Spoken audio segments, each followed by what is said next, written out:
Seguimos en You, no te pierdas nada. Cuando te dicen men sana, incorpore sano, y tú dices, eso no va así, porque hice 2 sentadillas hace 2 años y no las he notado. De Vodafone You en Europa FM. Y por cierto, hablando de men sana, Valeria, ¿te notas un poquito más equilibrada, más centrada, mejor? Es la energía. No es la energía, de es quien que ha tú entrado. sabes. Eso Claro. es. Ha entrado en el parquecito Inés Bárcenas.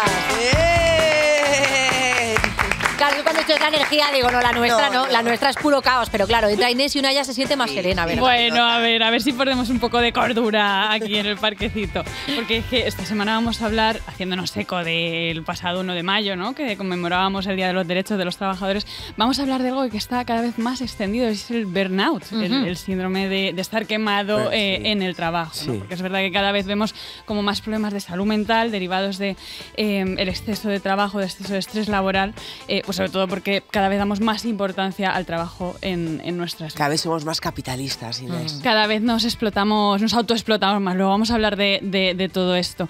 Es verdad que este año, en el 2021, la OMS ha reconocido, ha incluido en su manual diagnóstico por primera vez el síndrome del burnout, el síndrome de estar quemado en el trabajo. Sí, ahora es una entidad diagnóstica en sí misma, o sea, que es algo que ya los médicos pueden diagnosticar.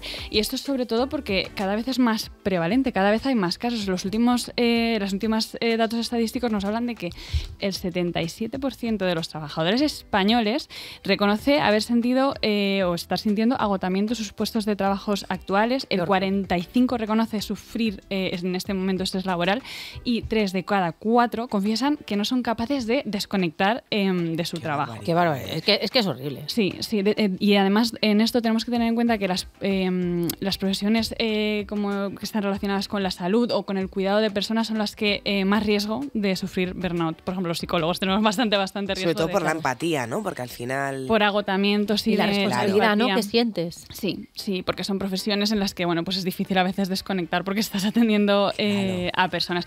Y esta situación también se ha visto muy agravada pues desde la situación del COVID. Lo que nos dicen los datos es que el 37% de los trabajadores confiesa que su salud mental ha empeorado a raíz del COVID, ¿no? Pues por todos estos factores, por el aislamiento, por el riesgo de sufrir la enfermedad. Pero también tenemos que, yo creo, estar muy vigilantes con esto del teletrabajo, porque no es la panacea. Tenemos que estar un poco como pero se ha regulado, ¿no? Pero aún así es como que se aprovechan un poco. Bueno, yo creo que cada vez la gente tiende a teletrabajar más, que está muy bien, porque bueno, te permite salir de las grandes ciudades, te permite estar más en casa o con tu familia. La conciliación también ayuda bastante. Ayuda a la conciliación, pero es verdad que lo que se ve o lo que yo veo también en consulta es que cada vez los límites entre lo personal y lo laboral se difuminan más. Entonces totalmente. Sí, te ayuda a conciliar, pero igual acabas trabajando más horas de las lo que decías tú, Valeria, ¿no? Sí. Que te hacen el lío. No, hombre, pero si estás ahí ya, total, mándame el informe. Bueno. Claro, y acabas a las 12 mandando emails. También aparte del aislamiento, de que se pierden esos rituales de venga, paro y me voy a tomar un café con mis compañeros. Entonces, ojo con el teletrabajo, que no es la Acabas sin duchar. En pijama, de cualquier manera. Claro, y luego también en relación con esto, quizá no es casualidad que el año pasado, en 2021, casi 50 millones de empleados en Estados Unidos dimitieron de sus puestos de trabajo. O sea, que estamos hablando de que el burnout puede ser como, de alguna manera, la siguiente pandemia. Porque la gente se ha ido de sus puestos de trabajo. Tenemos aún así que aclarar que el burnout no es tener estrés, no es solo el estrés en sí, no es malo. El estrés es una respuesta del organismo que nos moviliza hacia una acción.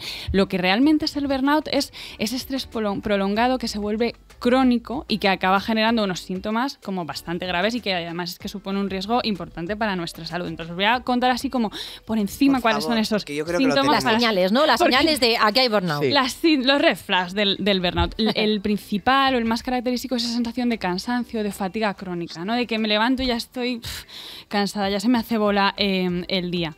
También, por supuesto, cambios en el estado de ánimo. De pronto, pues me cuesta lidiar con situaciones difíciles, me pongo a llorar rápidamente, estoy como con mucha desilusión, con mucha angustia, ¿no? Por esta cosa de cable pelado, ¿no? Que dices cualquier cosa ya te hace estallar o te hace romperte.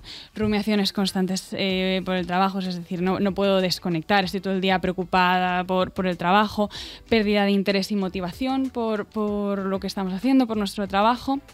sensación de ineficacia, de que voy a hacer las cosas mal, de que no soy capaz de hacerlo.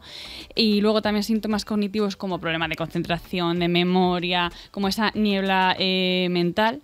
Y luego algo que es muy característico también son los problemas físicos, o sea, dolores difusos, dolor de cabeza, dolor de espalda, dolor de cuello, problemas en las digestiones. Es como que se te bajan las defensas, ¿no? Y que eres como, te atrapan todos los parásitos. Claro, la adrenalina y el cortisol sostenidos en el tiempo debilitan el sistema inmune. Claro, Entonces claro. hay Es que yo me he convertido en una cepa directamente. Os lo digo en serio.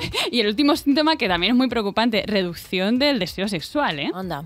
El estrés es como... Eso a Ana no le pasa. ¿Eh? ¿Qué ha pasado? ¿Qué ha pasado aquí?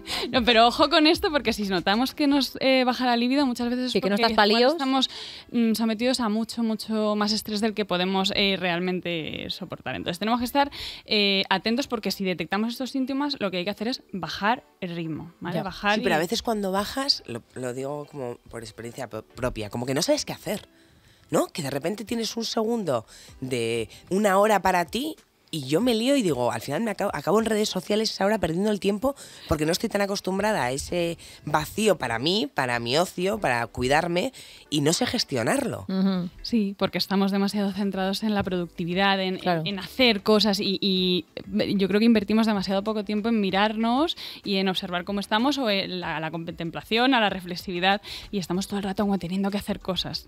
Sí. Y eso es un problemón. Sí, es Las un poco el causas- síndrome de relájate, relájate, relájate. Bueno, mira, sí, no, claro, No, así en tu vida.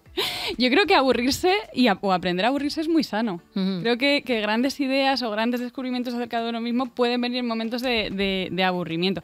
Y en relación a esto, que también os quería hablar de las causas del burnout, porque sí, el burnout por causas externas se produce pues por muchísimo exceso de trabajo, falta de conciliación, también el moving, ¿no? O sea, el acoso en el trabajo puede potenciar el burnout. Pero os quería traer a un autor maravilloso que habla de todo esto, de por qué nos autoexplotamos. Él se llama Byung-Chul Han y es un autor, él es surcoreano, es un autor que trabaja en la Universidad de Berlín y ha escrito libros maravillosos, entre ellos este de la sociedad del cansancio, ¿no? Y él nos cuenta pues que el individuo moderno a lo que tiende es a autoexplotarse. Ujú. Y habla de hecho del burnout como una enfermedad de la sociedad moderna, porque lo único que buscamos en esta sociedad del rendimiento, ¿no? Del crecimiento constante es hacernos productivos, ¿no? O sea, si fallamos es por nuestra culpa. Él incluso nos dice que nos explotamos voluntaria y apasionadamente creyendo que nos estamos realizando. Sí. Es verdad.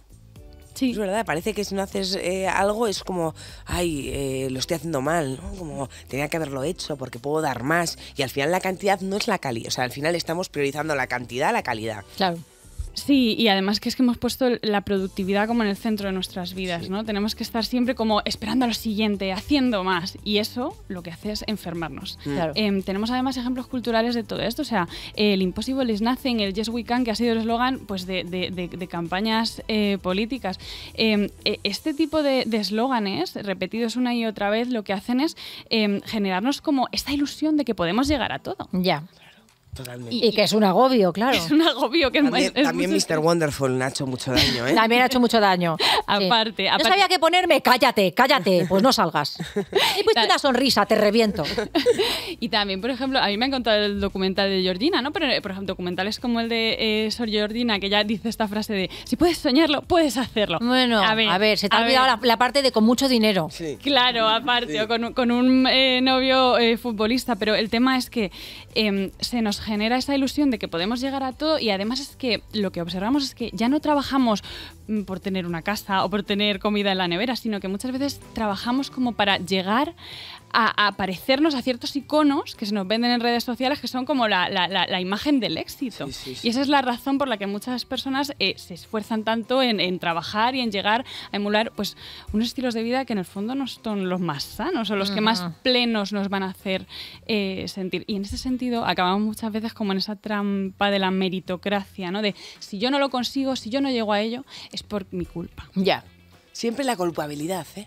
Siempre Nos acabamos está ahí. machacando la culpabilidad. Sí.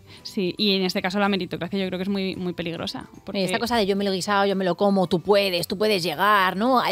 Fabrícate a ti mismo. Mi vida, claro. No es tan sencillo. Sí, que la vida no tiene que ser una concatenación constante de crecimiento y de objetivos, ¿no? Esta cosa de ten éxito.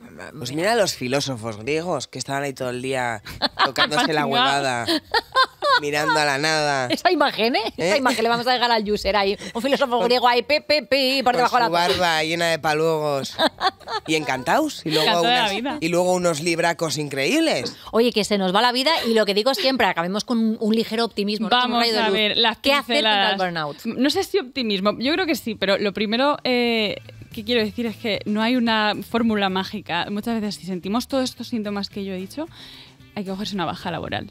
Y no nos tiene que temblar el pulso. Uy, sí. a mí a ti te tiembla. Creo que a ellos también. Creo que Mar está temblando ahora mismo.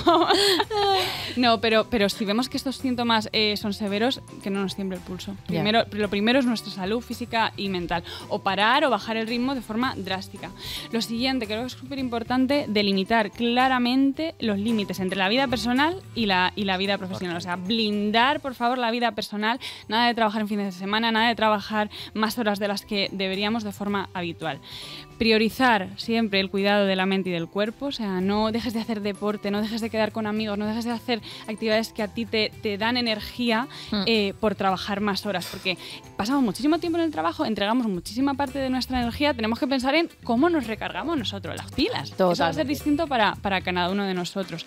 Y luego lo último, creo que tenemos que centrarnos mucho más en el ser y no en el hacer, es decir, dejar de obsesionarnos tanto con ser productivos y permitirnos aburrirnos, no hacer nada. Improvisar. Sí.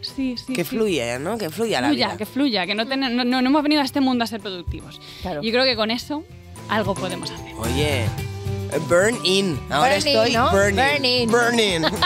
Estamos on fire, como siempre, con la sección de Inés Bárcenas, que es pura filosofía y psicología de la vida. Gracias, como siempre, y no te quemes, user. Sigue los consejos de Inés.